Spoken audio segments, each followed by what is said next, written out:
평안하셨습니까? 기도드리겠습니다.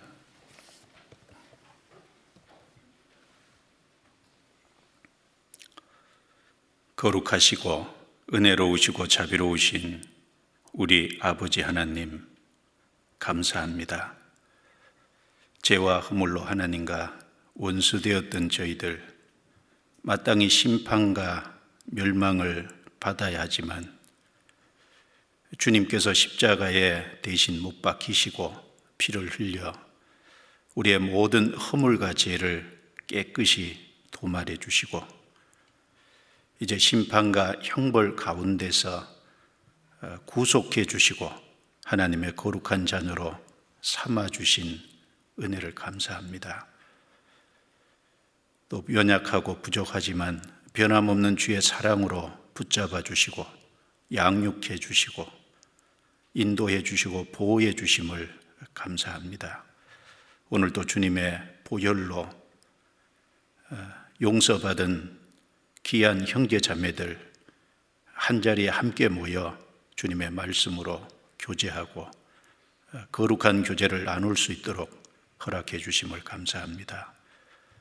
주님께서 우리 가운데 같이 계셔서 하나님의 기뻐하시고 선하시고 온전하신 뜻이 무엇인지 각 성도에게 깨닫게 해주시고 우리 영혼의 신앙에 도움이 되는 시간이 되게 해 주시옵소서.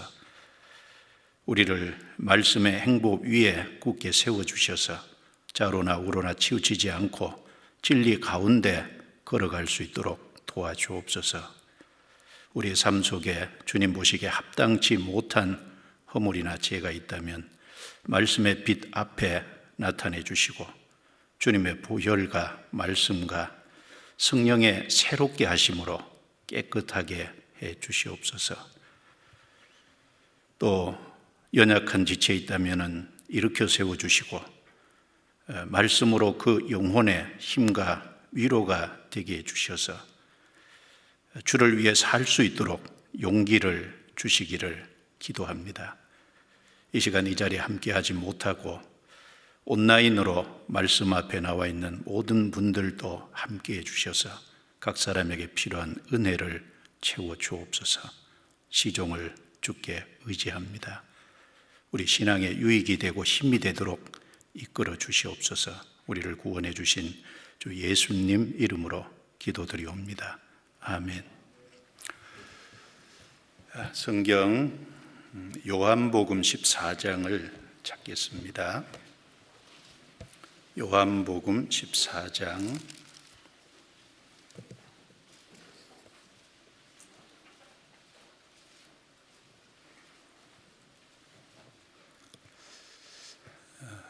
요한복음 14장 27절과 28절입니다. 27절, 28절 두 구절을 같이 읽겠습니다. 평안을 너희에게 끼치노니 곧 나의 평안을 너희에게 주노라. 내가 너희에게 주는 것은 세상이 주는 것 같지 아니하니라. 너희는 마음에 근심도 말고 두려워하지도 말라.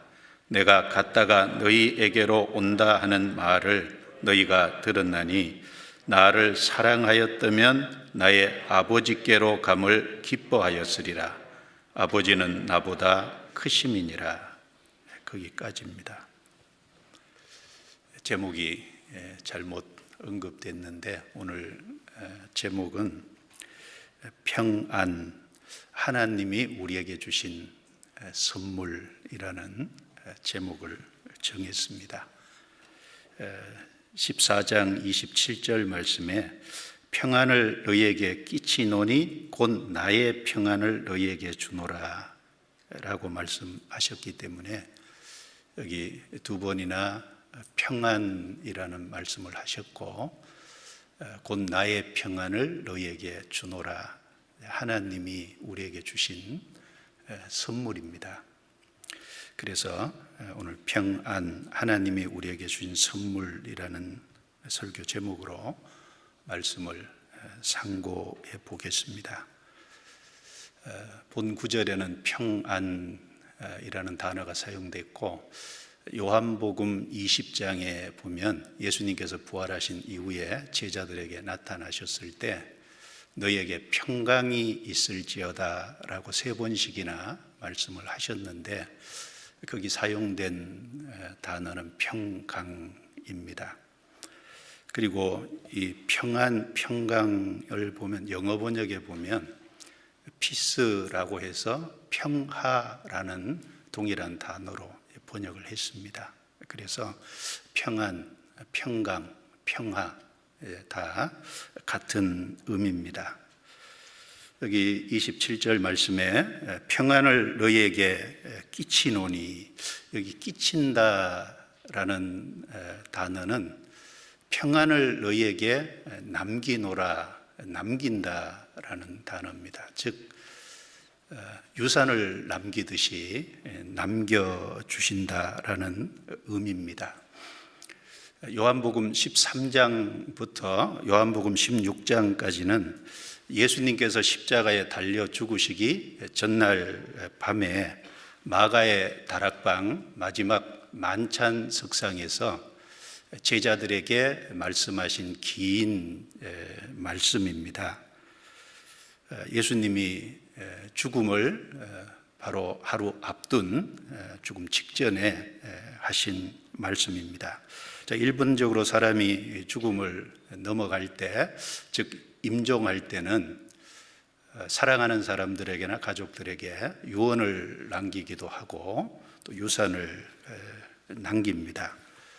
예수님도 아주 중요한 유산을 남기셨는데, 그것이 물질적인 것이 아니고 또 돈으로 값을 주고 살 수 없는 평안이라는 유산을 우리에게 남기셨습니다. 그래서 평안을 너희에게 남기노라, 평안을 유산으로 남기신 겁니다. 곧 나의 평안을 너희에게 주노라 라고 하셨는데, 예수님이 우리에게 주신 이 평안은 우리의 영혼 속에 이루어지는 내적 평안을 말합니다. 예수님께서는 참 평안이라는 우리의 내적 이 평안을 주시기 위해서 십자가에 죽으시고 또 부활하셨습니다. 하나님과 우리 사이에는 죄라는 담이 가로막혀 있고, 그래서 하나님과 우리 사이는 원수가 되어 있습니다. 그 죄를 해결하시기 위해서 예수님께서 십자가에 죽으시고 부활하신 겁니다. 실제 예수님은 십자가에서 죽으실 때 우리의 죄 때문에 큰 형벌을 받으시고 고통을 받으시고 피를 다 쏟으심으로 실제 우리의 모든 죄와 허물을 깨끗이 도말해 주셨습니다. 그리고 예수님의 부활은 하나님 편에서 우리 죄를 다 도말하셨다고 하는 확실한 보증으로 부활하신 겁니다. 그러므로 예수님이 우리에게 평안을 너희에게 남긴다고 하셨을 때, 이 평안은 우리가 죄 용서 받음으로, 즉 구원을 받음으로, 또 하나님과 화평이 이루어짐으로 우리 영혼 속에 이루어지는 내적 평안을 말합니다. 그리고 이 평안은 예수님 말씀하신 것처럼 이 세상이 주는 것과 같지 않습니다. 그래서 27절에 보시면 내가 너희에게 주는 것은 세상이 주는 것 같지 아니하니라 라고 말씀하셨습니다. 주님이 우리 영혼 속에 주시는 이 내적 평안은 세상이 주는 것과는 감히 비교조차 할 수가 없습니다. 세상이 줄 수 있는 평안은 어떤 평안일까요? 이 세상이 우리에게 줄 수 있는 평안은 육신적이고 물질적이고 현세적인 것일 겁니다. 즉 지식과 명예와 권력을 얻음으로 주어지는 평안, 또 많은 물질적인 부여를 누림으로 얻을 수 있는 평안, 그리고 가정이 잘 되고 또 아무 문제가 없으므로 오는 평안들, 그리고 또 육신적으로 건강함으로 오는 평안도 있을 겁니다. 요즘 텔레비전 채널을 이렇게 돌리면 건강에 대한 채널이 상당히 많잖아요. 그리고 형제자매님들 주고받는 이런 카톡의 내용도 좀 두고 보면 건강에 아주 예민해서 건강을 위해서 운동도 하고 또 다양한 음식도 이제 골라 먹고 몸에 좋다는 거 먹는데, 그런데 그 건강하면은 나름대로 이제 평안이 있겠죠. 그래서 그런 어떤 육신적이고 물질적이고 현세적인 그 주변에 여러 가지 문제가 없음으로 오는 그 기쁨과 평안, 그런 것들이 세상에서 줄 수 있는 것들입니다. 그런데 생각해 보면 그 모든 것들은 언제든지 순식간에 다 사라질 수 있는 것들이기도 합니다. 잠언 24장 4절부터 5절 말씀에 부자 되기에 애쓰지 말고 내 사사로운 지혜를 버릴지어다. 내가 어찌 허무한 것에 주목하겠느냐. 정령이 재물은 날개를 내어 하늘에 나는 독수리처럼 날아가리라. 자, 재물은 날개가 달렸대요. 그래서 하늘을 나는 독수리처럼 날아간다. 자기에게 재물이 있는 것 같지만 그 재물을 한꺼번에 순식간에 잃어버릴 수도 있습니다. 재물만 날아가는 것이 아니죠. 건강하다고 생각했는데 어느 날 갑자기 건강을 잃어버리는 수도 있는 경우가 허다합니다.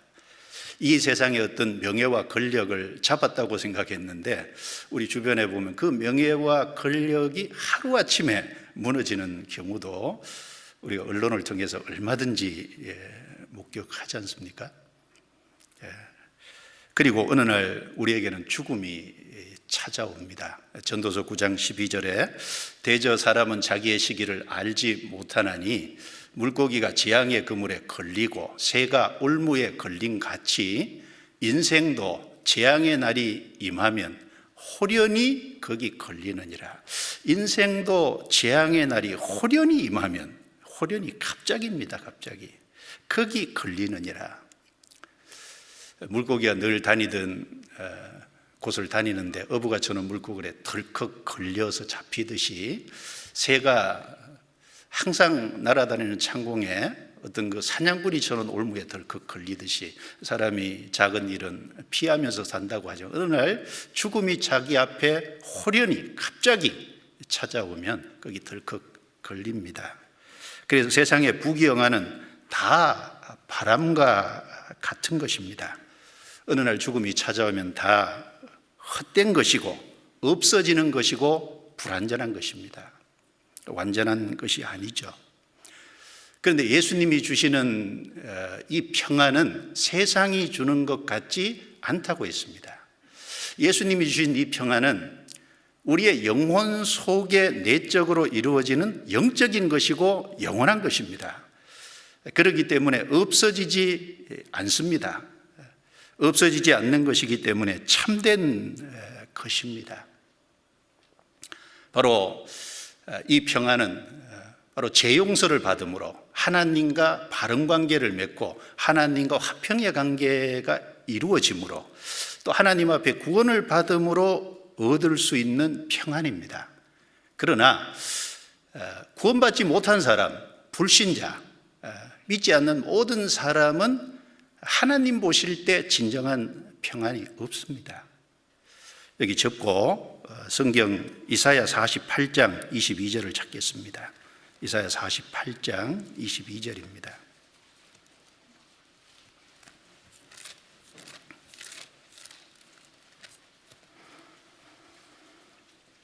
(48장 22절) 같이 읽겠습니다. 여호와께서 말씀하시되 악인에게는 평강이 없다 하셨느니라. 똑같은 말씀이 이사야서에 한 번 더 반복됐어요. 이사야 57장입니다. 21절. 21절 같이 읽습니다. 내 하나님의 말씀에 악인에게는 평강이 없다 하셨느니라. 이사야 48장 22 여호와께서 말씀하시되 여기 이사야 57장 21절에는 내 하나님의 말씀에 악인에게는 평강이 없다 하셨느니라. 여기서 말하는 악인은 어떤 특별한 큰 범죄를 지은 특정한 사람을 가리키는 것이 아니고 구원받지 못한 모든 불신자를 가리키는 용어입니다. 죄인, 악인. 악인에게는 평강이 없느니라. 그것도 두 번이나 이사야서에 똑같은 내용을 반복하신 것은 그것이 분명한 사실이라는 것을 하나님 편에서 강조하신 겁니다.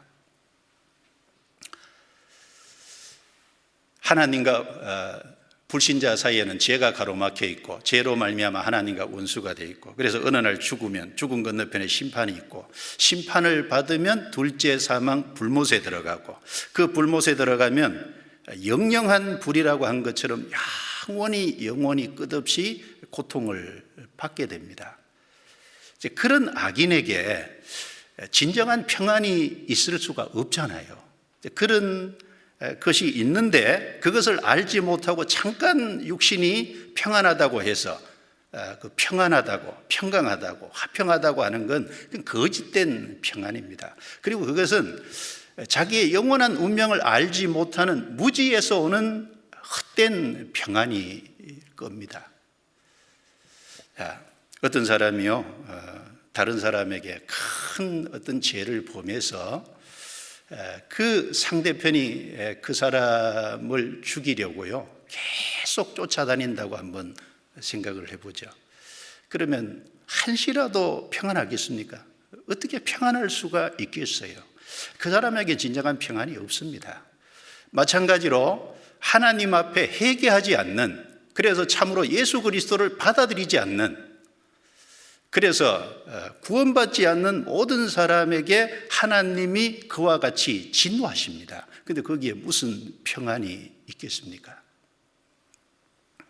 그래서 시편 7편 11절부터 13절에 보면 하나님은 의로우신 재판장이시여 매일 분노하시는 하나님이시로다. 사람이 회개치 아니하면 저가 그 칼을 가르시며 그 칼을 이미 당기어 예비하셨도다. 죽일 기계를 또한 예비하시며 그 살은 화전이로다. 불화살입니다. 자, 사람이 회개치 아니하면, 참으로 회개하고 하나님께 나와서 바로 예수 그리스도를 통한 복음을 받아들여야 되는데, 그걸 받아들이지 않는 사람을 향해서는 매일 분노하시는 하나님이시로다. 그 불신자를 향해서는 하나님이 매일 분노하고 계세요. 그런데도 평안하다고 생각하면 그게 거짓된 평안이고 무지에서 오는 평안이라는 겁니다. 우리가 아는 것처럼 누가복음 16장에 보면 부자가 고운 베옷을 입고 날마다 화로에 연락합니다. 그런데 어느 날 덜컥 죽음이 찾아왔고, 그리고 죽어 장사돼 저가 음부에서 고통 중에라고 했습니다.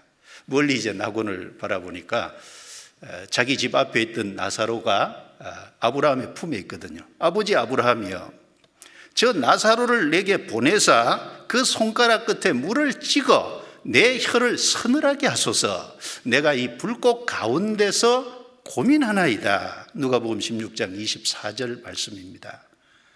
내가 이 불꽃 가운데서 고민하나이다. 잠시 후에 그렇게 될 것을 몰랐던 거예요. 모르니까 날마다 호화로이 연락하고 고운 베옷을 입고 사치하고 즐겼죠. 자기 영혼의 문제에 대해서는 전혀 심각하게 생각하지 않았습니다. 아마 그런 모습으로 살아가는 그 부자를 보면서 주변 사람들은 아마 평안하다 했을 거예요. 그런데 그 거짓 평안이었습니다. 구약시대 이스라엘 백성들, 하나님께 불순종의 길을 걷고 그리고 잠시 후에 하나님의 심판을 받을 그 사람들에게 거짓 선지자들이 거짓된 평안을 일러줬어요. 예레미야 6장 14절, 예레미야 8장 11절, 여기에도 보면 똑같은 말씀이 두 번 반복됩니다. 그들이 내 백성에게 말하기를 평강하다 하나 평강이 없도다. 그렇죠. 어떤 죄 가운데 살아가고, 그리고 하나님 앞에 회개하지 않았는데도 자기 영혼의 문제에 대해 고민하고 영생을 얻지 못했는데도 하나님을 등지고 살아감에도 불구하고 거기다 거짓 선지자들은 평안할 거라고, 아무 문제 없을 거라고, 평안하다 평안하다 하나 진정한 평강이 없다. 예레미야 6장 14절 8장 11절에 두 번이나 강조해서 역시 말씀하고 있습니다. 악인에게는 평강이 없다 하셨느니라. 불신자에게는, 주님께 돌아오지 않는 사람에게는 진정한 평강이 없습니다.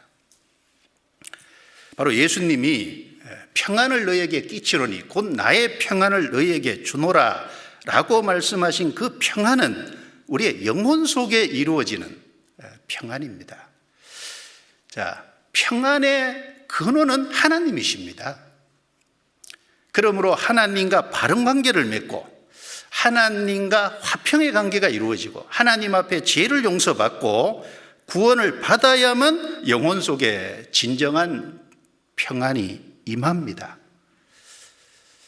고린도전서 14장 33절 말씀에 보면 하나님은 어지러움의 하나님이 아니시오 오직 화평의 하나님이시니라. 하나님을 가리켜서 화평의 하나님이라고 말씀했습니다. 자, 무엇의 하나님이라고 할 때 앞에 무엇의 하나님은 그 무엇을 소유하고 계신 분이다라는 말입니다. 화평의 하나님이라는 말은 하나님은 화평의 근원이고 화평을 소유하신 분이라는 말씀이에요. 고린도후서 13장 11절에 바울 사도께서 고린도에 편지를 쓰면서 마지막 부분에 사랑과 평강의 하나님이 너희와 함께 계시리라 라고 말씀했습니다. 자, 사랑의 하나님, 평강의 하나님이 너희와 함께 계시리라. 하나님은 사랑이시랍니다. 마찬가지로 평강의 하나님은 평강이십니다. 평강의 근원이세요. 그 하나님이 사람의 육체를 입고 이 세상에 오신 분이 누굽니까? 바로 예수 그리스도십니다. 그래서 이사야 9장 6절에 말씀하기를 이는 한 아기가 우리에게 낳고 한 아들을 우리에게 주신 바 되었는데 그 어깨에는 정사를 메었고 그 이름은 기묘자라 모사라 전능하신 하나님이라 영존하시는 아버지라 평강의 왕이라 할 것임이라. 자, 한 아기가 우리에게 낳았다는 것은 바로 하나님이 사람의 육체를 입고 오신 성육신하신 인성을 가지신 예수님을 가리킵니다. 한 아들을 우리에게 주셨다는 것은 바로 하나님의 독생자, 바로 그분이 하나님이 사람이 되신 신성을 가지신 분이잖아요. 하나님이 독생자를 주셨습니다. 그 어깨에는 정사를 메었고 그분은 왕이십니다. 왕. 정사를 메었다. 권세를 가지셨다라는 말씀입니다. 그리고 그분의 이름을 5가지로 말씀할 때 기묘자라 놀라운 분이다. 그리고 모사라 지혜자다. 전능하신 하나님이다. 영존하시는 아버지다. 맨 끝에 평강의 왕이라 라고 말씀하셨어요. 왕은 왕인데 어떤 왕이시냐? 평강의 왕이신 거예요. 자, 그 평강의 왕이신 예수 그리스도를 인생에 받아들이지 않으면 평강이 임할 수가 없지요.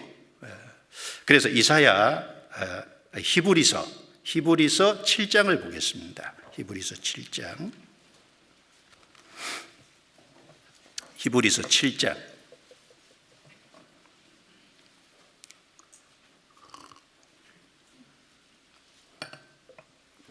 7장 1절부터 3절 말씀을 같이 읽겠습니다.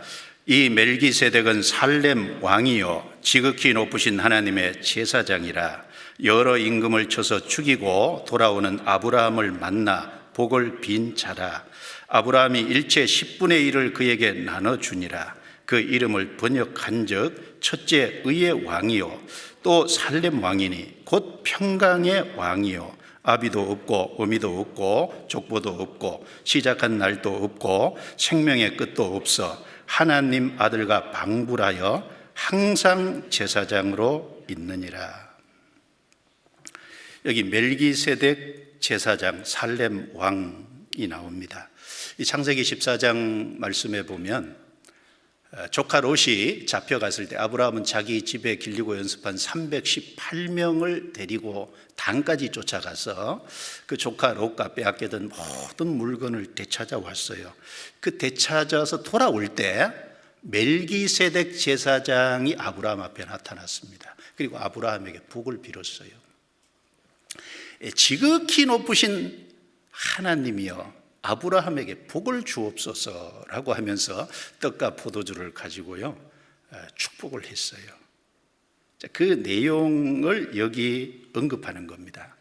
자, 이 멜기세덱 살렘 왕, 이분은 누굴까요? 신분이 3절에 아비도 없고 어미도 없고 족보도 없고 시작한 날도 없고 생명의 끝도 없어 하나님 아들과 방불하여 항상 제사장으로 있느니라. 누구 말합니까? 바로 예수 그리스도를 가리킵니다. 아비도 없고 어미도 없고 족보도 없고 시작한 날도 없고 생명의 끝도 없다. 항상 제사장으로 있다.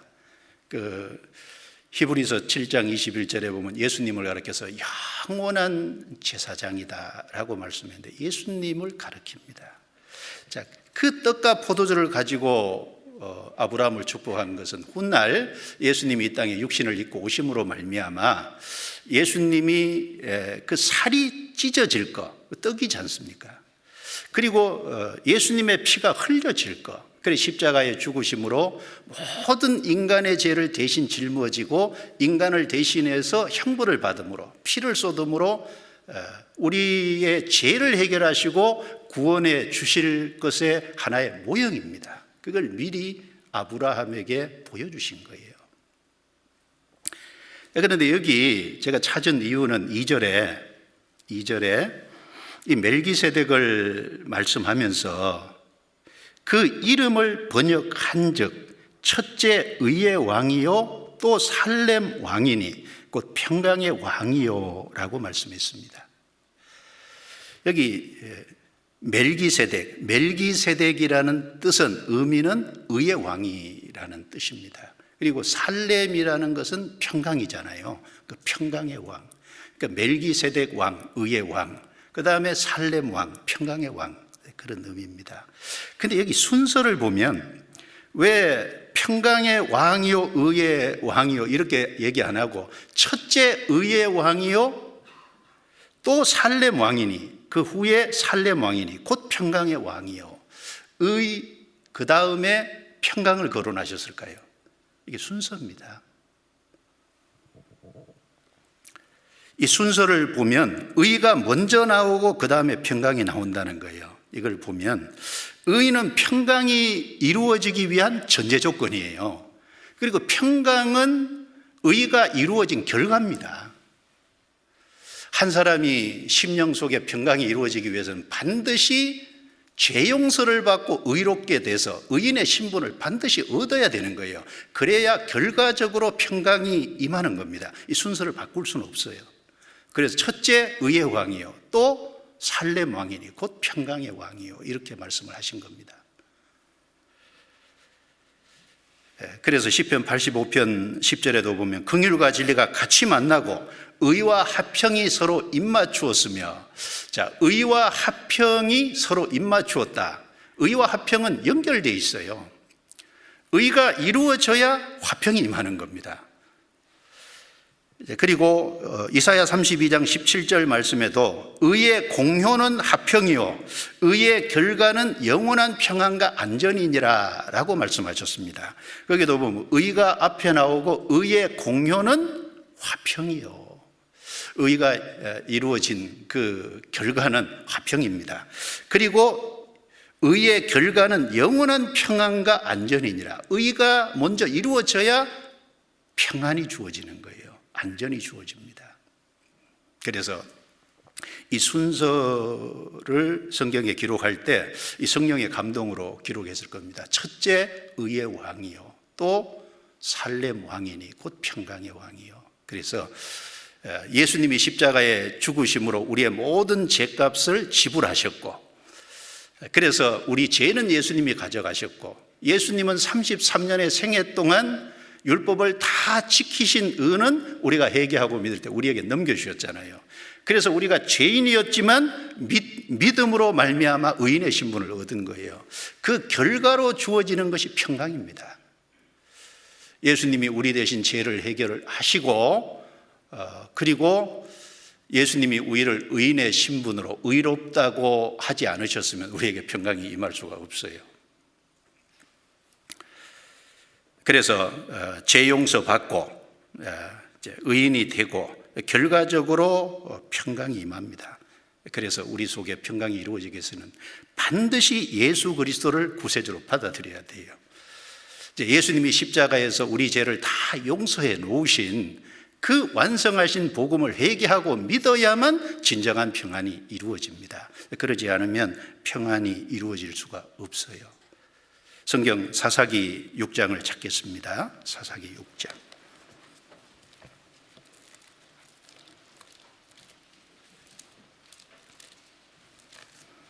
사사기 6장 19절부터 24절입니다.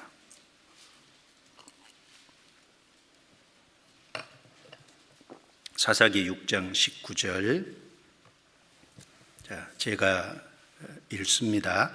기드온이 가서 염소 새끼 하나를 준비하고 가루 한 에바로 무교 전병을 만들고 고기를 솥구리에 담고 국을 양푼에 담아서 상수리 나무 아래 그에게로 가져다가 드리매 하나님의 사자가 그에게 이르되 고기와 무교 전병을 가져 이 반석 위에 두고 그 위에 국을 쏟으라. 기드온이 그대로 하니 여호와의 사자가 손에 잡은 지팡이 끝을 내밀어 고기와 무교 전병에 대매 불이 반석에서 나와 고기와 무교 전병을 살랐고 여호와의 사자는 떠나서 보이지 아니한지라.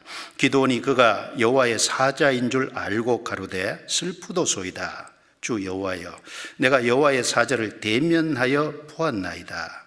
23절 4절은 같이 읽습니다. 여호와께서 그에게 이르시되 너는 안심하라. 두려워 말라. 죽지 아니하리라 하시니라. 기드온이 여호와를 위하여 거기서 단을 쌓고 이름을 여호와 살롬이라 하였더라.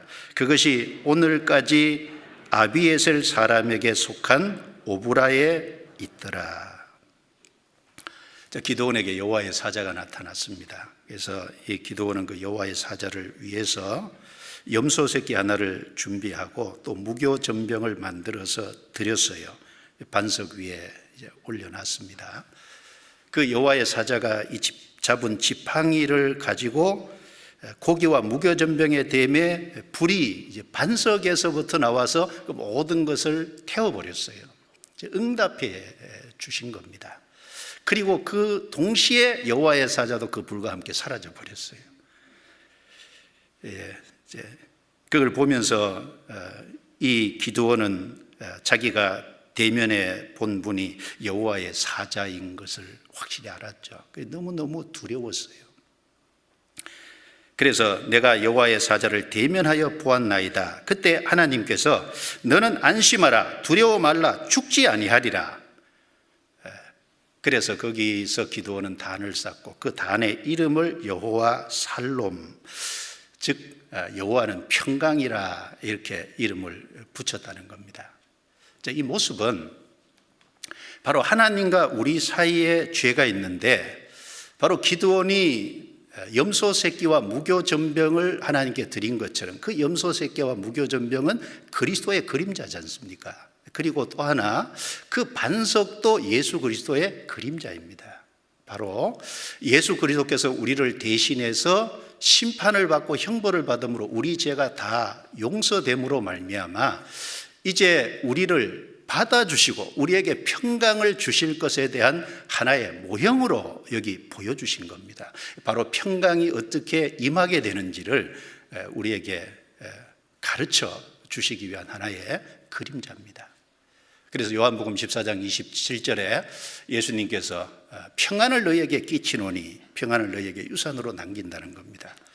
곧 나의 평안을 너희에게 주노라. 바로 예수님은 그 평안을 우리에게 주시기 위해서 십자가에 죽으시고 부활 승천하신 겁니다. 그래서 부활하신 예수님께서 요한복음 20장에 보면은 문을 꼭꼭 걸어담고 놓은 그 제자들 앞에 나타나서요, 너희에게 평강이 있을지어다 라고 말씀하셨어요. 그리고 두 번째, 손에 못자국과 옆구리의 창자국을 보여주셨어요, 직접. 그리고 또 너희에게 평강이 있을지어다 두 번 말씀하셨어요. 그리고 또 8일이 지난 이후에 도마에게 나타나셔서 너희에게 평강이 있을지어다, 거기 도마와 제자들이 같이 있는 그 자리에서 세 번째, 너희에게 평강이 있을지어다 라고 말씀했어요. 왜 세 번 말씀하셨을까요? 우리 늘 생각하기를 3세번이니까 성경에 그거보다는 3은 삼위일체 하나님을 상징하고 있습니다. 그래서 이사야 6장에 보면 천사가 하나님을 찬송하면서 거룩하다 거룩하다 거룩하다 만군의 여호와여. 왜 세 번 할까요? 성부 성자 성령 삼위 하나님께 영광을 돌리고 찬송을 돌리는 모습입니다. 또 요한계시록 4장에도 보면은 거기 내 생물이 하나님을 찬양할 때 거룩하다 거룩하다 거룩하다 전능하신 이여 똑같이 세 번 반복했어요. 그리고 에베소서 1장 4절부터 14절 말씀에 보면 하나님께 찬송과 영광을 돌리는데 역시 딱 세 번을 돌렸어요. 거기도 보면 에베소서 1장 3절부터 14절 말씀은 우리를 구원하시는데 성부 하나님의 계획이 있었고 성자 예수님의 십자가의 죽으심이 있었고 그 다음에 그 회개하고 믿게 하시는 분이 성령이기 때문에 그 성령의 역사가 있다. 그래서 하나님께 영광과 찬송을 세 번 돌리고 있는 겁니다. 거기 부활하신 예수님께서 자기 손에 못자국 옆구리에 창자국을 보인 너희에게 평강이 있을지어다. 자, 우리에게 평강이 이루어지기 위해서는 반드시 예수님을 구세주로 받아들여야 되는 거예요. 예수님이 완성하신 그 영원한 속죄, 우리의 죄를 용서해 놓으신 것을 받아들이고 의롭게 될 때 그 결과로 우리에게 평강이 임한다는 것을 분명히 성경은 가르쳐 주고 있습니다. 자, 그리고 요한복음 14장 다시 넘기겠습니다. 요한복음 14장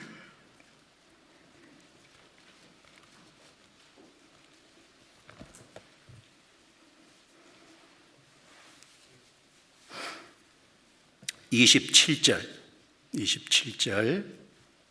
자, 평안을 너희에게 끼치노니 곧 나의 평안을 너희에게 주노라.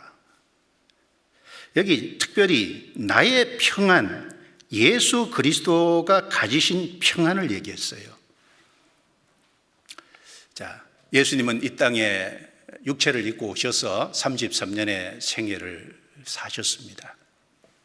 예수님의 33년의 생애는 끊임없이 박해와 핍박을 받는 그런 삶이었지만 예수님은 육체와 마음에 큰 고통을 받으신 것이 틀림없지만 그러나 그 예수님의 마음속에 그 하나님의 신성이 충만하고 그리고 거기 하나님의 능력이 충만하고 또 거기에 하나님의 평안이 충만한 겁니다. 예수님은 한 번도 그 하나님의 평안을 잃어버린 적이 없을 거예요. 여기 그 나의 평안을 너희에게 주노라 이렇게 말씀하셨습니다. 자, 이 나의 평안이라고 할 때 이 평안이 어떤 평안인지 좀 생각해 보기 위해서 요한복음 16장을 보겠습니다. 16장 32절 33절입니다.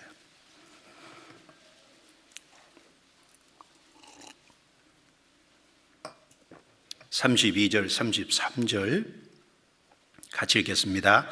보라, 너희가 다 각각 제 곳으로 흩어지고 나를 혼자 둘 때가 오나니 벌써 왔도다. 그러나 내가 혼자 있는 것이 아니라 아버지께서 나와 함께 계시느니라. 이것을 너희에게 이름은 너희로 내 안에서 평안을 누리게 하려 함이라. 세상에서는 너희가 환난을 당하나 담대하라. 내가 세상을 이기었노라. 요한복음 14장 27절에는 나의 평안이라고 하셨고 여기 33절에는 제자들에게 너희로 내 안에서 평안을 누리게 하려 함이라. 바로 그 주님의 평안이 제자들에게도 이루어지고 그 제자들의 마음속에도 그 평안을 누리기를 주님은 원하셨습니다. 자, 여기서 예수님이 가지신 평안이라는 것은 여기 아버지께서 나와 함께 계시느니라, 바로 하나님 아버지께서 함께 하심으로 인한 평안, 내가 세상을 이기었노라 하시니라, 세상을 이기신 평안, 그리고 평안한, 육신적으로 편안한 상태에서 오는 평안이라는 것보다도 어떤 환난과 역경과 고난 가운데서 누리는 평안, 그런 평안을 말씀하신 겁니다. 바로 그 평안을 우리에게 주시기를 원하신다는 거예요. 이게 참, 이런 말씀을 보면 참 놀랍죠. 예수님께서 이 세상에 계시는 동안 그 세상 임금 마귀는 예수님을 넘어뜨리려고 끈질기게 역사를 했습니다. 우리가 잘 아는 대로 마태복음 4장에 보면 예수님이 40일 금식하신 이후에 물론 성령에게 이끌려 마귀에게 시험을 받았습니다. 거기서 예수님을 넘어뜨리기 위해서 3가지 시험을 했습니다. 예수님이 다 이기셨죠. 그래서 잠깐 동안 마귀가 떠나니라, 잠깐이라 그랬습니다. 계속 떠난 게 아니라 잠시 후에 다시 예수님 가까이에서, 그래서 십자가에 예수님이 죽으셨을 때 밑에서 그 유대 종교가들을 통해서 십자가에서 내려올지어다, 그리하면 우리가 믿겠노라, 예수님을 미혹하고 넘어뜨리려고 했어요. 그리고 이스라엘 백성들은 예수님을 영접하지 않았습니다. 오히려 예수님을 끊임없이 항상 대적하고 핍박했어요. 그리고 예수님의 친척들, 가족들조차 예수님을 믿지 않았습니다. 요한복음 7장에 보면 그 형제들이라도 예수님을 믿지 않았다고 했습니다. 마가복음 3장에 보면 예수님의 육신의 친척들은 예수님을 미쳤다고 생각했습니다. 유대인들은 예수님을 사마리아인이다, 귀신 들렸다라고 얘기했고 그 가족들도 거기에 동조했던 것 같습니다. 그리고 예수님이 12제자를 선택해서 12제자를 데리고 다녔는데 그 중에 가룟 유다는 은삼십에 예수님을 팔아버렸어요. 예수님 12제자 중에 가장 수제자로 일컬어지는 베드로는 예수님을 3번이나 부인했습니다. 그리고 나머지 제자들은 전부 뿔뿔이 흩어져 예수님을 버리고 다 도망갔어요. 자, 이 모든 일을 겪으신 예수님의 마음은 어떠했을까? 우리가 좀 생각해 볼 필요가 있겠죠. 이 모든 일을 겪으신 예수님의 마음, 예수님은 아마 뭔가 마음에 말할 수 없는 큰 고통을 겪으셨을 겁니다. 그러나 예수님의 마음속의 평안은 결코 잃어버리지 않았다고 여겨집니다. 비록 육신은 우리와 같이 연약한 육체를 입고 큰 고통과 어떤 시련과 역경을 겪은 것이 사실이지만 그 예수님 안에는 하나님의 신성이 충만했어요. 여기 32절 말씀에도 보면 보라, 너희가 다 각각 제 곳으로 흩어지고 나를 혼자 둘 때가 오나니 벌써 왔도다. 예수님은 모두에게 다 버림을 받으셨어요. 예수님은 딱 혼자셨어요. 그런데 예수님 말씀에 아버지께서 나와 함께 계시느니라, 그러나 예수님 안에는 하나님이 같이 계셨습니다. 그 예수님의 마음에는, 속에는 하나님의 신성이 충만하고 능력이 충만하고 그 평안이 충만했습니다. 비록 그 마음과 육신의 큰 고통을 당한 건 사실이지만 그 마음에 하나님의 평안을 잃어버린 적은 없다는 거예요. 예수님은 다 이루었다, 세상을 이기셨습니다. 그리고 복음을 완성하셨습니다. 바로 그 예수님의 마음에 있던 그 평안 있잖아요. 그 나의 평안을 너희에게, 그 너희가 누굽니까? 바로 그 너희는 바로 그 예수님을 구세주로 받아들이고 죄 용서를 받고 하나님 앞에 의롭게 되어 영혼 속에 내적인 참 평강이 이루어진 그 사람의 마음 속에도 주님이 그 평강을 주시기를 원하셨다는 겁니다. 주님이 가졌던 그 평안, 그 평안은 육신이 편안함으로 오는 평안이 아니에요. 육신이 환난과 역경과 고난과 여러 것이 요동치는 가운데서 누리는 평안, 그건 하나님이 함께 하시는 가운데서 오는 평안, 세상을 이김으로 인한 평안, 그 평안이에요. 상상을 좀 장면을 좀 그려보면 그 넓은 호수예요. 물이 잔잔한 가운데 배가 하나 떠 있고 거기에 한 사람이 타고 있는데 참 편안해 보이죠. 그런 편안을 말한 것보다도 막 호수에 파도가 치고요, 세차게 막 바람이 불고 그 위에 배가 하나 있는데 배 안에 우리 각자가 타고 있다면 그 참 얼마나 무섭고 두렵고 그러겠습니까? 그런데 그때 주님이 그 배에 같이 계심으로 누리는 평안이 있잖아요. 그 환난과 역경이 있지만 그 가운데서 누리는 평안, 그 평안이 주님이 가지셨던 평안이에요. 그 평안을 우리에게 주시기를 원하셨습니다. 또 장면을 그려본다면은 그 높은 나뭇가지 위에 새가 둥지를 트고 거기에 집을 짓고 그리고 이제 알을 낳아서 새끼를 부화했어요. 그 햇빛이 따사롭게 내려지고 그리고 고요한 가운데 그 새끼들이 거기 노니는 그 참 편안한 모습이죠. 그건 편안한 겁니다. 그러나 막 세찬 비바람이 치고 그리고 나뭇가지가 흔들리고 금방이라도 그 둥지가 무너질 것 같고, 그런데 그 새끼들을 보호하고 있는 어미가 날개를 딱 덮어서 새끼들을 안전하게 보호하고 있는 그 가운데서 새끼들이 누리는 평안, 그 평안을 주님이 우리에게 주시기를 원하실 겁니다. 또 어떤 장면을 그려볼 수 있을까요? 제가 어릴 적에 시골에는 그 매가 많았거든요. 매. 그래서 이 닭이 이제 부화해서 뿅아리들이 많았는데 이 뿅아리들을 낚아채려고 이제 매가 많이 있었던 것이 기억나요. 그런데 매가 이렇게 떠오르면요, 어미 닭이 소리를 내면서 새끼들을 자기 날개 아래 딱 모으거든요.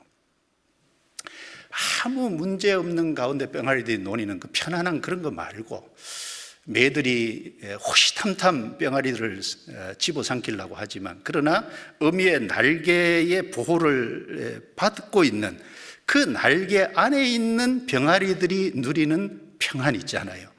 그런 평안을 주님은 우리에게 주시길 원했습니다. 그래서 평안을 너에게 끼치노니라는 그 말씀 속에 우리의 영혼 속에 이루어지는 내적 평안을 말씀하신 동시에 바로 그 주님이 그런 환난과 역경 가운데서 주님은 혼자 계셨지만 아버지가 거기 함께 계심으로 그 세상을 이기신 평안, 그래서 환난과 역경 가운데 주님이 누리셨던 그 평안을 구원받은 사람, 영혼 속에 평안이 이루어진 사람의 그 마음에도 그 평안이 있기를 원하신다 그 말입니다. 우리는 그런 평안을 주님이 주신다고 하셨으니까 우리는 누리기를 원해야 될 거예요. 주님이 여기 주신다고 하셨잖아요. 그래서 골로새서 3장을 찾아보겠습니다. 골로새서 3장.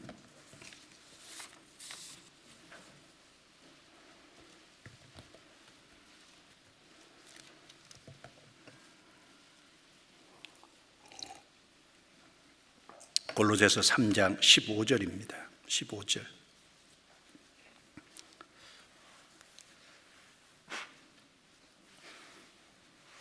찾으셨으면 같이 읽겠습니다.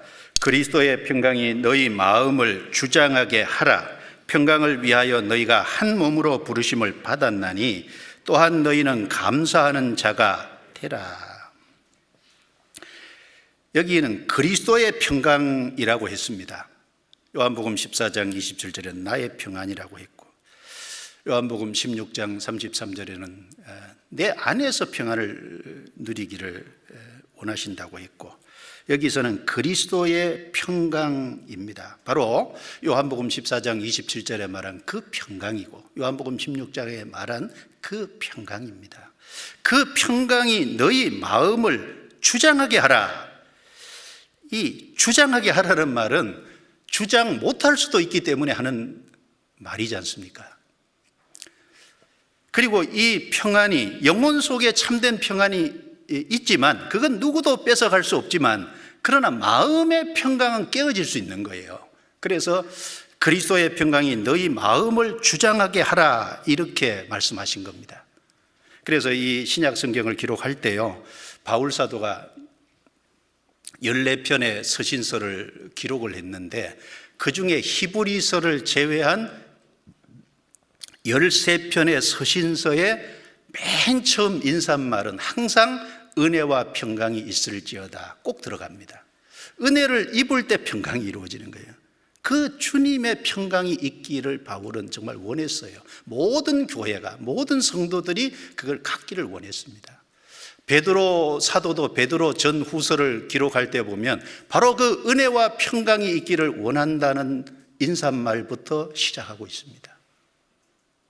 저도 우리 형제 자매들한테 카톡 보낼 때 항상 그 앞에 누구누구 형제님 주 안에서 은혜와 평강이 늘 항상 함께 하기를 바랍니다. 혹은 기도합니다. 이렇게 인사말을 쓰는데 정말 은혜를 계속해서 받음으로 평강이 그 마음을 주장하게 하기를 정말 바라는 마음에서 보냅니다. 그냥 인사말로 보내는 게 아니라 바울은 그런 마음으로 보냈을 거예요. 몇 구절 한번 볼까요? 로마서 1장. 로마서 1장.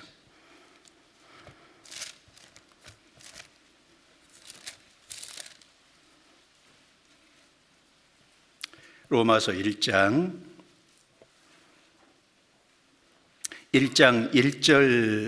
1절부터요. 1절부터 7절까지가 인사입니다. 인사인데 7절에 보시면 로마에 있어 하나님의 사랑하심을 잊고 성도로 부르심을 입은 모든 자에게 하나님 우리 아버지와 주 예수 그리스도로 조차 은혜와 평강이 너희에게 있기를 원하노라. 인사말입니다. 또 고린도 전서를 찾겠습니다. 고린도 전서 1장 1절부터 3절이 인사말인데 3절입니다.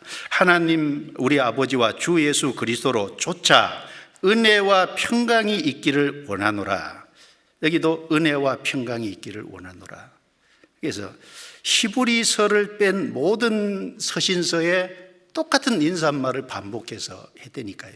그리스도의 평강이 너희 마음을 주장하게 하라. 자, 그렇다면 그 주님의 평강을 우리에게 주시기를 원하고 그 마음에 그리스도의 평강이 주장하게 하라고 했는데 주장하는 수 있게 하려면 방법이 뭐냐 그거예요. 몇 가지만 짧게 생각해 보겠습니다. 첫 번째는 하나님과 우리 주 예수를 알아가야만 그 평강이 마음을 주장할 수 있습니다. 성경 베드로후서 1장입니다. 베드로후서 1장.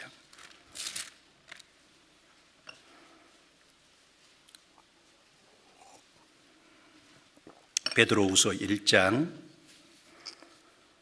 1절 2절입니다. 예수 그리스도의 종과 사도인 시몬 베드로는 우리 하나님과 구주 예수 그리스도의 의를 힘입어 동일하게 보배로운 믿음을 우리와 같이 받은 자들에게 편지하노니 2절 같이 읽습니다. 하나님과 우리 주 예수를 알므로 은혜와 평강이 너희에게 더욱 많을지어다.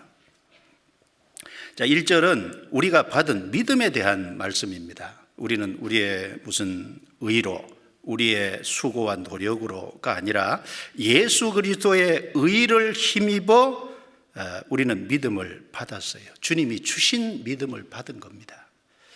그 믿음을 받은 사람에게 베드로 사도가 정말 원하는 것은 하나님과 우리 주 예수를 알므로 은혜와 평강이 너희에게 더욱 많을지어다. 여기 더욱이라는 단어를 사용했습니다. 자, 알므로라는 단어와 은혜와 평강이 더욱 많을지어다. 어떻게 하면은 은혜와 평강이 더욱 많아지냐? 어떻게 하면 우리 마음에 그리스도의 평강이 주장하게 할 수 있느냐? 방법은 알므로라는 단어가 우리에게 가르쳐 주고 있습니다. 그래서 이 베드로후서 시작하는 말씀도 알아가라는 말씀이고, 이 베드로후서 맨 끝에 끝나는 말씀도 알아가라는 말씀이에요. 베드로후서 3장 18절을 찾겠습니다. 3장 18절. 오직 우리 주 곧 구주 예수 그리스도의 은혜와 저를 아는 지식에서 자라가라. 영광이 이제와 영원한 날까지 저에게 있을지어다. 자, 구주 예수 그리스도의 은혜와 저를 아는 지식에서 자라가라. 알아가는 지식, 알아가야 돼요. 그래서 시작도 알므로 끝에도 알아가라고 했습니다. 베드로후서 1장 2절에 알므로 그럴 때 원래 안다는 그 헬라어가요, 그노시스입니다. 그런데 여기서 알므로 할 때는 원문을 찾아보면 에피그노시스예요. 에피라는 단어가 붙을 때는 깊이 안다라는 뜻이 있어요. 그러니까 구원을 받았어도 그 마음의 평강이 깨질 수도 있죠. 그런데 어떻게 하면 그 평강이 더욱 많아지냐? 깊이 알아가는 거예요. 여기서 말씀한 것처럼 하나님과 우리 주 예수를 깊이 알아가야 돼요. 자, 사실은 우리가 구원받은 것도 알할 때 구원받았고, 우리가 신앙생활에 필요한 모든 것도 알아감으로 인해서 받고, 그리고 우리가 주님을 닮아가는 신의 성품에 참여하는 모든 것들도 알아갈 때 사실은 닮아갑니다. 모르고 닮아갈 수는 없어요. 그래서 3절 4절에 보시면 그의 신기한 능력으로 생명과 경건에 속한 모든 것을 우리에게 주셨으니 이는 자기의 영광과 덕으로서 우리를 부르신 자를 알므로 말미암음이니라. 2절에도 알므로, 3절에도 알므로. 여기 알므로 생명과 경건에 속한 모든 것을 우리에게 주셨으니, 우리가 알 때 받은 거지 않습니까? 생명은 우리 구원의 생명이고, 또 신앙생활 속에도 더 풍성한 생명, 그리고 경건에 속한 것은 신앙생활하는 모든 것도 여기 이는 알므로 말미암으리라. 알아갈 때 사실은 모든 것을 받는 거예요. 그리고 4절에도 이로써 그 보배롭고 지극히 큰 약속을 우리에게 주사 이 약속으로 말미암아 너희로 정욕을 인하여 세상에서 썩어질 것을 피하여 신의 성품에 참여하는 자가 되게 하려 하셨으니, 신의 성품에 참여하는 자가 되게 하려 하셨으니, 구원을 받음으로 우리 속에 성령이 오셨습니다.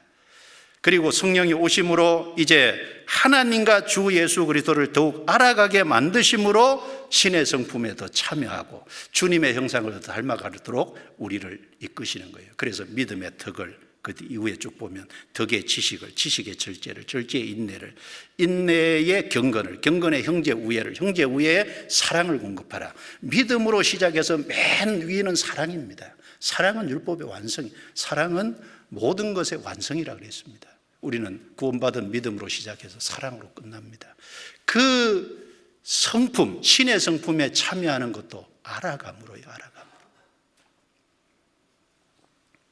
그래서 예레미야 9장 23절 24절에 여호와께서 이같이 말씀하시되 지혜로운 자는 그 지혜를 자랑치 말라, 용사는 그 용명을 자랑치 말라, 부자는 그 부함을 자랑치 말라. 자랑하는 자는 이것으로 자랑할지니 곧 명철하여 나를 아는 것과 나 여호와는 인애와 공평과 정직을 땅에 행하는 자인 줄 깨닫는 것이라. 나는 이 일을 기뻐하노라. 여호와의 말이니라. 그렇죠. 용사는 그 용명을 자랑치 말고, 부한 자는 그 부한 것을 자랑치 말고, 세상 지혜를 가진 사람은 그 지혜로 자랑할 것이 아니라 하나님이 뭘 기뻐하시냐? 나를 아는 것과 하나님과 주 예수 그리스도를 아는 지식에서 자라가라. 알아야 돼요. 부지런히 성경을 배워야 됩니다. 그럴 뿐 아니라 나 여호와는 인애와 공평과 정직을 땅에 행한다는 것은 무엇입니까? 바로 그 하나님께서 땅에 어떤 역사를 나타내는지, 그 하나님의 역사를 우리 개인적으로 삶 속에 경험하고 살아야 돼요. 하나님을 알고 그것을 삶에서 경험하고 깨닫는 것은 경험이지 않습니까? 경험할 때 하나님이 그것을 기뻐한다라고 말씀하셨습니다. 그래서 이사야 33장 6절에 보면 너의 시대에 평안함이 있으며 구원과 지혜와 지식이 풍성할 것이니 여호와를 경외함이 너의 보배니라. 그래서 우리가 하나님을 알아감으로 우리 마음속에 하나님의 비중이 점점 커지고 우리 마음속에 하나님이 크신 분으로 자리 잡고 그럴 적에 우리가 정말 하나님을 높이고 그래서 하나님을 경외하게 됨으로써 그 경외하는 사람의 삶 속에 구원과 지혜와 지식이 풍성하고 너의 시대에 평안함이 있으며 라고 했습니다. 그 사람의 삶 속에 평안함이 있어요. 자, 그리고 두 번째는 하나님의 말씀을 사랑하고 하나님의 그 말씀에 적극적으로 순종하는 겁니다. 말씀이 곧 하나님이시라 그랬습니다. 말씀을 사랑하는 것이 하나님을 사랑하는 겁니다. 하나님의 말씀을 사랑하고 그 말씀에 순종하는 사람에게 평안이 있어요. 평안. 시편 119편 165절입니다. 시편 119편 165절.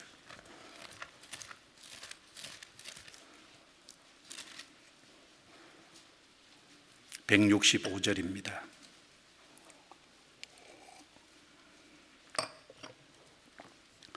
165절 같이 읽겠습니다. 주의 법을 사랑하는 자에게는 큰 평안이 있으니 저에게 장애물이 없으리이다. 여기 하나님의 말씀을 주의 법이라고 했어요. 여러분, 세상에서도 법규가 있고 법규를 지키지 않으면 거기에 문제가 있고 거기에 어떤 해가 옵니다. 예를 들면 교통법규를 지키지 않았다. 내가 교통법규에 한 100km 달리는 구간에서 120km로 달렸다. 속도를 위반한 거죠. 그럼 벌금 날라와요. 금방. 문제가 금방 생기잖아요.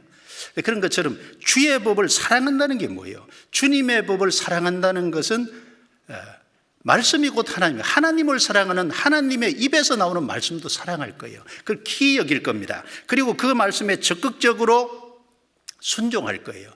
그 사람에게는 보통 평안이 아니라 큰 평안이 있다 그랬어요. 큰 평안. 말씀을 붙잡고요, 씨름해 봐요.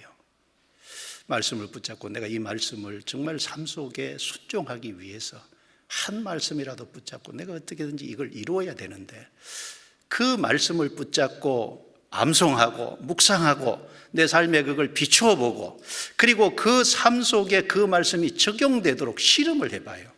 그러면 큰 평안이 있어요. 장애물이 있으리. 장애물이 없으리이다. 장애물이 있지만 장애물을 장애물답게 여기지 않을 겁니다. 장애물을 뛰어넘을 수 있을 거예요. 그래서 빌립보서 4장 9절 말씀에 바울 사도가 빌립보에 편지를 보내면서 너희는 내게 배우고 받고 듣고 본 바를 행하라. 그리하면 평강의 하나님이 너희와 함께 계시리라. 평강의 하나님이 함께 계시면 평강이 임하죠. 어떨 때 너희는 내게 배우고 받고 듣고 본 바를 행하라. 순종입니다. 순종. 그 이사야 48장 17절부터 19절에 하나님이 이스라엘 백성들에게 하나님은 이스라엘 백성들을 바른 길을 가르치고 그리고 올바른 길로 인도하는데 만약 그 하나님의 말씀을 들었다면 내 평강이 강과 같았을 것이다. 만일 들었다면 말씀에 순종했더라면 평강이 강같이 임했을 거예요. 그러나 그들이 원치 않았어요.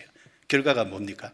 바벨론에 포로 잡혀가서 70년 동안 포로 생활했잖아요.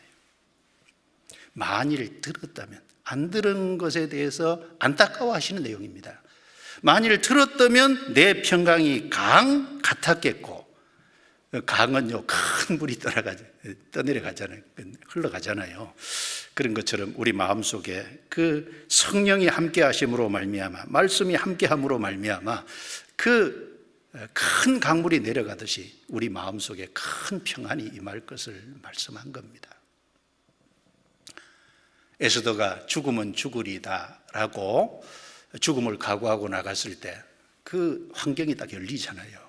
이스라엘 백성들이 다 죽을 상황에서 이스라엘 백성들이 아니라 이스라엘 대적하는 원수가 그날 죽임을 당하게 됩니다.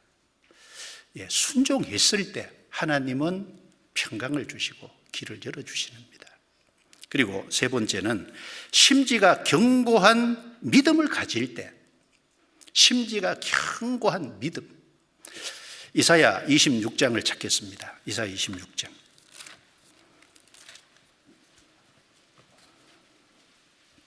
이사야 66장 3절 4절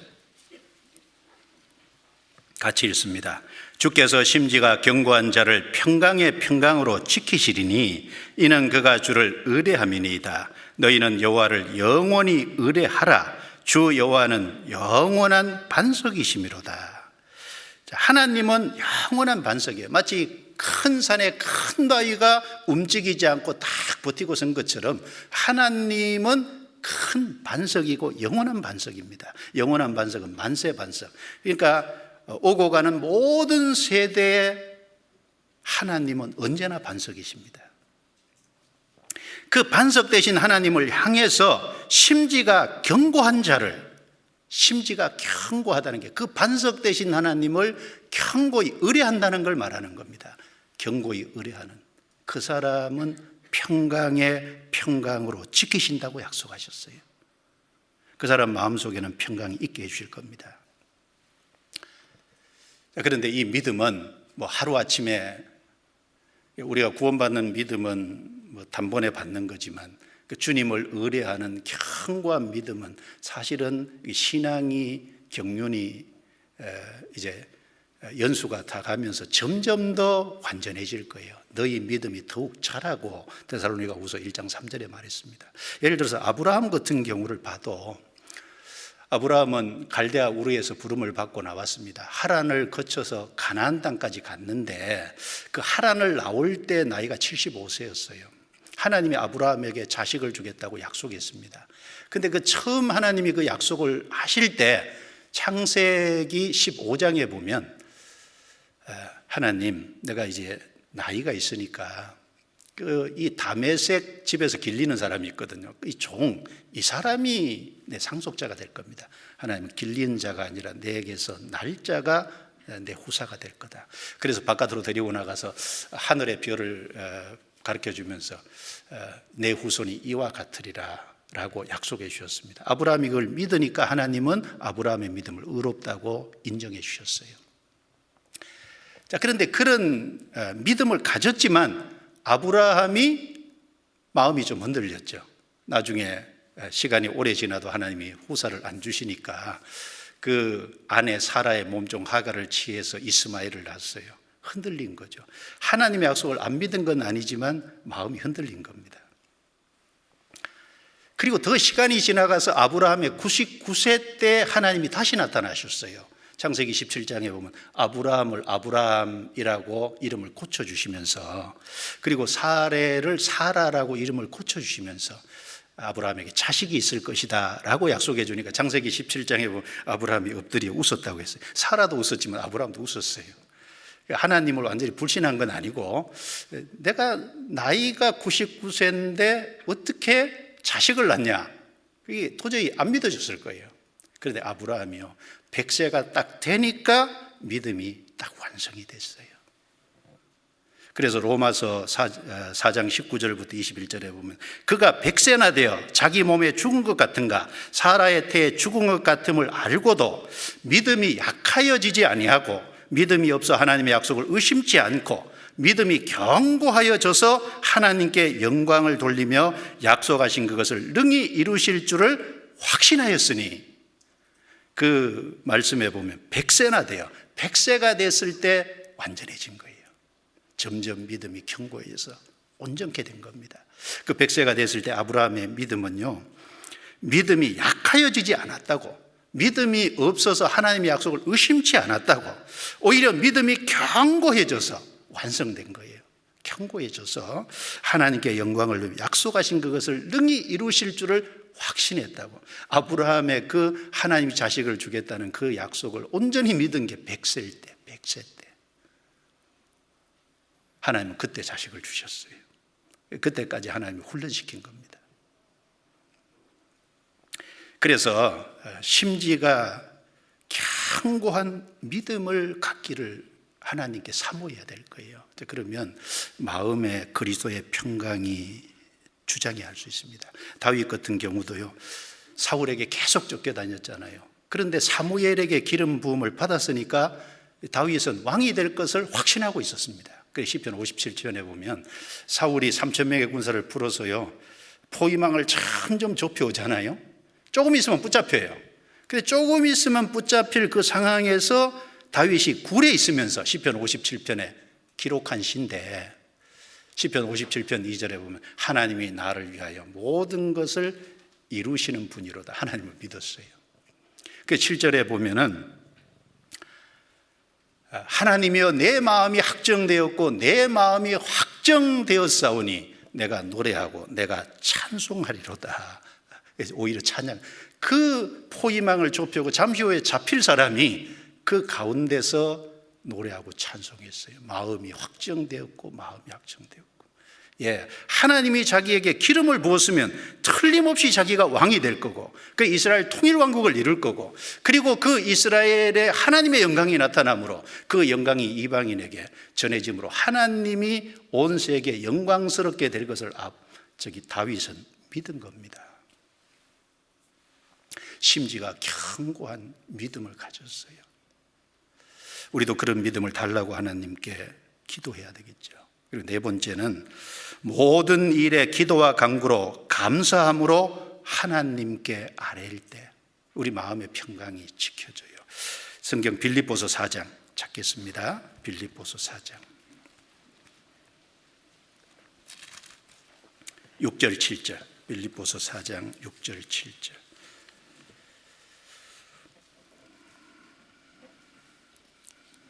같이 읽겠습니다. 아무것도 염려하지 말고 오직 모든 일에 기도와 간구로 너희 구할 것을 감사함으로 하나님께 아뢰라. 그리하면 모든 지각에 뛰어난 하나님의 평강이 그리스도 예수 안에서 너희 마음과 생각을 지키시리라. 여기 오직 모든 일에 기도와 간구로, 기도는 하는 거고 간구는 간절히 구하는 겁니다. 우리는 육체를 입고 있어요. 그래서 참 제 자신부터가 보면 약하다, 참 너무 연약하다 그런 생각을 너무 자주 합니다. 어떤 일이 생기면 염려가 들어오죠. 근데 아무것도 염려하지 말고 오직 모든 일에 기도와 간구로 너희 구할 것을 감사함으로 하나님께 아뢰라. 어떻게 감사함으로 하나님께 아뢰일 수 있을까요? 문제가 벌어져 있는데, 첫 번째는 하나님이 우리에게 주신 영혼에 참 평안이 있기 때문에 오늘 당장 붙들어 주님 앞에 가잖아요. 그러니까 감사할 수 있어요. 우리가 아무리 고생을 해도 불신자가 지옥에서 하루 당하는 고통을 우리는 이 땅에서 안 당할 겁니다. 그것보다 적어요. 감사할 수 있습니다. 그럴 뿐 아니라 여기 감사하라는 것은 하나님이 해결해 주실 것을 믿으니까 또한 감사할 수 있어요. 하나님이 그 말씀을, 기도를 들을 것을 아니까 감사할 수 있어요. 그래서 감사함으로 하나님께 아뢰라. 그리하면 모든 지각에 뛰어난 하나님의 평강이, 여기 모든 지각에 뛰어나다는 말은요, 인간의 모든 지식과 지혜를 초월하신 하나님이에요. 그 하나님의 평강이 그리스도 예수 안에서, 그리스도 안에서 우리 마음과 생각을 지키시리라. 당장 문제가 해결 안 될 수 있어요. 그러나 마음과 생각은 하나님 지켜주십니다. 답이 기도와 간구입니다. 기도와 간구. 대표적인 예가 사무엘상 1장의 한나죠. 한나는 엘가나라는 사람에게 한나와 분인나 두 아내가 있었어요. 분인나는 자식인데 한나는 자식이 없어요. 이 분인나가 한나를 자식 없다고 계속 놀리고 격동을 시켰어요.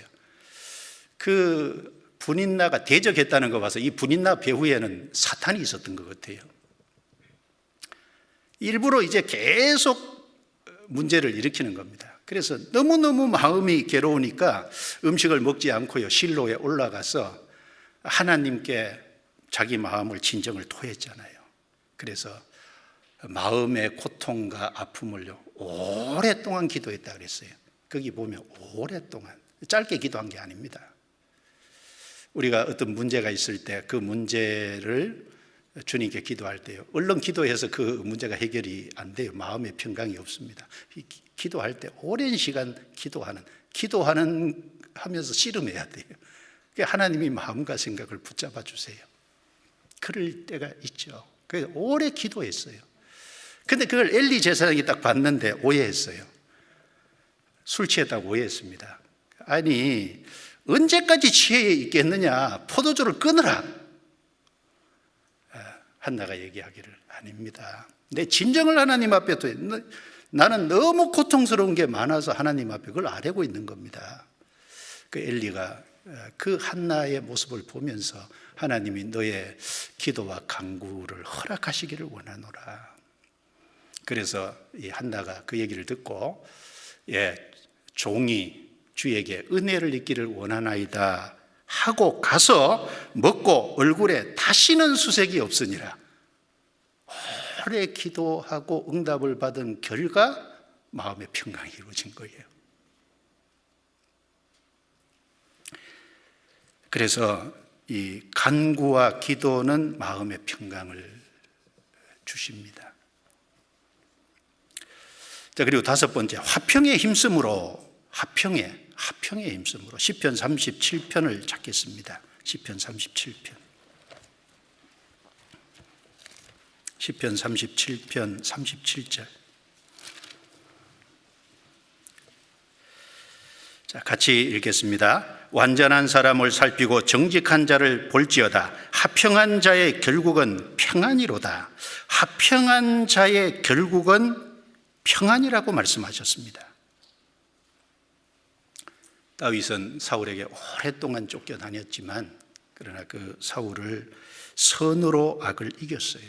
요셉은 형들이 자기를 팔아버렸지만 그러나 나중에 애굽에 내려가서 종살이도 하고 억울하게 옥살이도 하고 그랬지만 나중에 형들을 만났을 때 하나님이 흉년에서 이스라엘을 건지시기 위해서 나를 미리 보내요. 하나님이 하신 일이라는 걸 알 때, 섭리를 깨달을 때 형들을 다 용서했지 않습니까?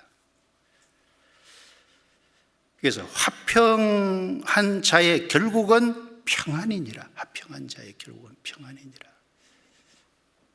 그리고 주님이 맡기신 멍에를 온유함과 겸손함으로 맬 때 평안이 있어요. 마태복음 11장 29절에 나는 마음이 온유하고 겸손하니 나의 멍에를 메고 내게 배우라. 그리하면 너희 마음이 쉼을 얻으리니 이는 내 멍에는 쉽고 내 짐은 가벼움이라 라고 말씀하셨어요. 자, 우리의 죄짐은 예수님이 벗겨주셨어요. 그리고 우리를 구원받게 하신 이후에, 우리 속에 참 평안을 주신 이후에 우리의 삶 속에 주님이 메워주신 멍에가 있어요. 나의 멍에를 메고 내게 배우라. 주님은 온유하고 겸손하신, 우리도 묵묵히 온유하고 겸손한 모습으로, 또 그 멍에는 여러 가지 생각해 볼 수 있겠죠. 우리 구원받은 이후에 우리에게 말씀이라는 멍에도 메우셨는데 그 말씀도 묵묵히 메고, 그 다음에 교회 안에 하나님이 쓰시기 위해서 일꾼으로 부름받은 그 직분이라는 명예도 사실은 주님이 메우신 거잖아요. 주님이 메워주신, 때로는 우리 삶 속에 십자가도 있어요. 그 십자가도 묵묵히 메는 겁니다. 멜 때 주님은 마음의 쉼을 얻으리니, 마음의 쉼을 얻게 하신다 그랬어요. 왜냐하면 이는 내 멍에는 가볍고 내 멍에는 쉽고 내 짐은 가벼움이라고 하셨는데, 왜? 주님이 같이 져주세요. 주님이 함께 하세요. 그게 비결이 있잖아요. 그래서 시편에 보면은 날마다 우리 짐을 지시는 주 그랬습니다. 우리의 죄짐만 져주시는 게 아니라 날마다 우리의 어떤 여러 가지 짐을 져주세요. 그래서 맡겨진 멍에를 묵묵히 맬 때 거기 마음의 쉼을 얻어요. 그리스도의 평강이 그 마음을 주장할 수 있을 겁니다. 그리고 그 외에도 많을 거예요. 죄를 멀리하는 것이 평강의 지름길이고, 또 우리의 생각을 다스려서 육신의 생각이 아니라 영의 생각을 계속 하게 할 때 평안이 임합니다. 그래서 로마서 8장 6절에 육신의 생각은 사망이요 영의 생각은 생명과 평안이라 그랬어요. 영의 생각. 이 생각이라고요, 마음대로 아무 것이나 막 생각하면 안 돼요. 그 생각을 다스리고 통제해서 육신의 생각은 버리고 영적인 생각, 주님의 뜻과 주님의 말씀에 맞는 생각을 계속 할 수 있도록 훈련하는 게 필요해요. 그 훈련이 필요합니다. 그 영의 생각은 생명과 평안이라 그랬어요. 평안. 그럴 적에 우리 마음에 저것이 지켜집니다. 그리고 이제 그 영혼 속의 평강이 이루어진 사람, 그리고 마음의 평강을 주장하게 하라, 그 평강을 힘쓰면서 그 영혼 속에 참 평강이 이루어진 사람이 이 땅에서 해야 될 일이 뭘까요? 전도입니다. 그래서 요한복음 20장 19절부터 23절에 세 번이나 너희에게 평강이 있을지어다 라고 말씀하시면서 예수님께서 아버지께서 나를 보내신 것처럼 나도 너희를 세상에 보내노라. 너희가 네 죄든지 사하면 사해질 것이요 네 죄든지 그대로 두면 그대로 있으리라.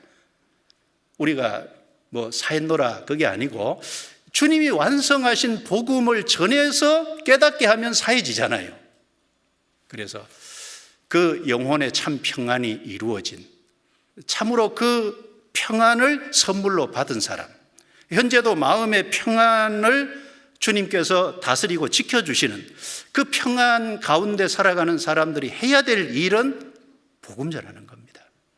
우리 그걸 하라고 맡기셨어요. 그리고 그 복음을 전하다가 이제 주님 오실 때 그 평강 가운데서 주님을 만나야 될 거예요.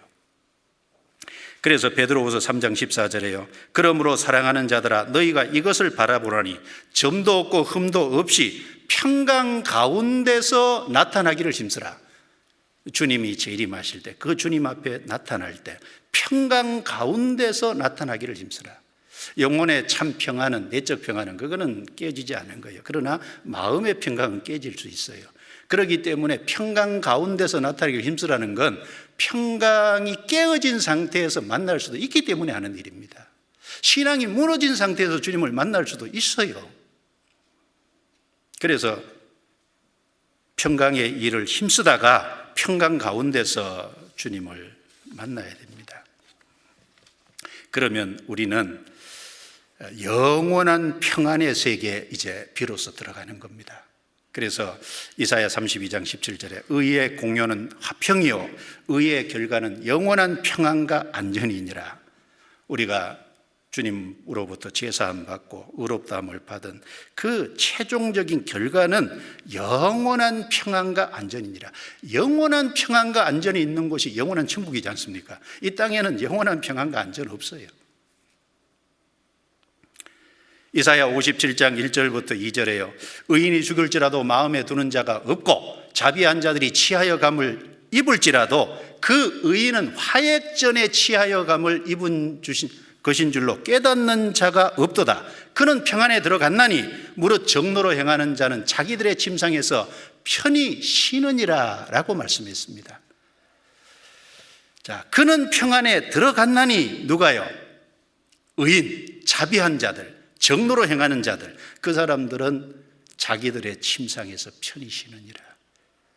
우리가 그 주님의 평안의 일을 힘쓰다가 평강 가운데서 주님을 만나고 그리고 영원한 평안으로 들어가는 거예요. 요한계시록 14장 13절에 또 하늘에서 음성이 나서 가로되 기록하라. 자금 이후로 주 안에서 죽는 자들은 복이 있도다 하심에 성령이 가라사대 그러하다. 저희 수고를 그치고 쉬리니 이는 저희 행한 일이 따름이니라 라고 말씀하셨어요. 저희 수고를 그치고 쉬리니 평안이잖아요. 평안. 그 주님 앞에 이제 영원한 평안 가운데 들어갑니다. 우리에게는 그것이 약속되어 있어요. 자, 요한복음 14장 본문을 보겠습니다. 마지막으로 본문 요한복음 14장 27절 평안을 너희에게 끼치노니 곧 나의 평안을 너희에게 주노라. 내가 너희에게 주는 것은 세상이 주는 것 같지 아니하리라. 너희는 마음에 근심도 말고 두려워하지도 말라. 여기 너희는 마음에 근심도 말고 두려워하지도 말라라고 하시면서 28절에요. 내가 갔다가 너희에게 온다 하는 말을 너희가 들었나니 나를 사랑하였다면 나의 아버지께로 감을 기뻐하였으리라. 자, 여기 내가 갔다가 주님이 간다는 말은요, 그냥 가신다는 게 아니라 십자가에 죽으시고 부활 승천해서 아버지께로 가신다라는 말씀입니다. 자, 정말 주님을 사랑한다면 주님이 가신 것을 기뻐하게 될 거다. 왜일까요? 주님이 십자가에 죽으시고 부활 승천하심으로 우리 죄를 용서해 주셔서 우리에게 평강을 가져오셨으니까 우리는 기뻐할 수밖에 없고, 그리고 지금도 주님이 우리의 보증인으로 살아계시니까 기뻐할 수밖에 없고, 그리고 주님을 정말 사랑하는 사람은 주님이 높아지시기를 원하잖아요. 주님이 이 초림하실 때는 초라하게 오셨지만, 그러나 부활 승천하셔서 하나님 보좌 우편에 앉으시고 영광스럽게 높아지셨어요. 우리는 그 주님이 높아지심으로, 주님이 우리는 영광스럽게 되는 것을 구원받은 그리스도인은 그걸 기뻐합니다. 주님을 사랑하는 사람은 정말 그렇게 되기를 사모할 거예요. 그러니까 우리는 기뻐합니다. 그럴 뿐 아니라 주님이 여기 갔다가 다시 온다는 말은 재림입니다. 재림. 주님이 다시 오실 때는 만왕의 왕으로 오십니다. 그리고 만왕의 왕으로 오셔서 구원받은 우리를 데리고 주님 앞에 갈 겁니다. 그래서 우리에게 주님이 가지신 그 영광을 나누어 주세요. 주님이 영광스럽게 됐을 뿐 아니라 바로 우리를 그 영광의 자리로 끌어올리기 위해서 다시 오십니다. 그러니까 주님이 가신 것은 참으로 구원받은 성도에게 기뻐하고 기뻐할 일입니다. 그리고 주님이 가심으로, 성령이 오심으로 그 성령께서 구원받은 사람 속에 같이 하셔서 마음의 평강을 지키시고 그 주님의 평안을 우리에게 이루어지게끔 그 삶을 다스리시고 인도해 주시잖아요. 그러니까 진정으로 기뻐할 수 있습니다. 그래서 구원받은 사람은 그 영혼의 평강이 이루어진 사람이고, 그 영광의 평안이 이루어진 사람에게 주님의 평안을 환난과 역경 속에서도 주님이 그 가졌던 충만한 평강을 구원받은 사람에게 주시기를 원해요. 구원받은 사람이 그 평안을 누리기를 원해야 될 거예요. 그러면 그 평안을 얻는, 마음의 평안을 얻는 것을 힘써야 돼요. 방법을 주셨잖아요. 그리고 그 평안이 있는 사람은 정말 주님이 우리를 이 땅에 보냈기 때문에 그 평안을 전하는 일, 또 구원받게 해서 거듭나게 하는 일, 그것을 우리는 힘써야 됩니다. 그러다가 평강 가운데 주님 만나고 영원한 평강으로 우리는 들어가게 될 겁니다. 그래서 평강, 즉 평안, 화평, 하나님이 우리에게 주신 선물입니다. 그건 구원받은 사람에게만 있는 선물이에요. 구원받지 않은 사람에게는 그것이 없습니다. 악인에게는 평강이 없습니다. 우린 너무 놀라운 것을 받았습니다. 주님의 뜻대로 남은 생애를 살아야 되겠습니다. 기도하시겠습니다.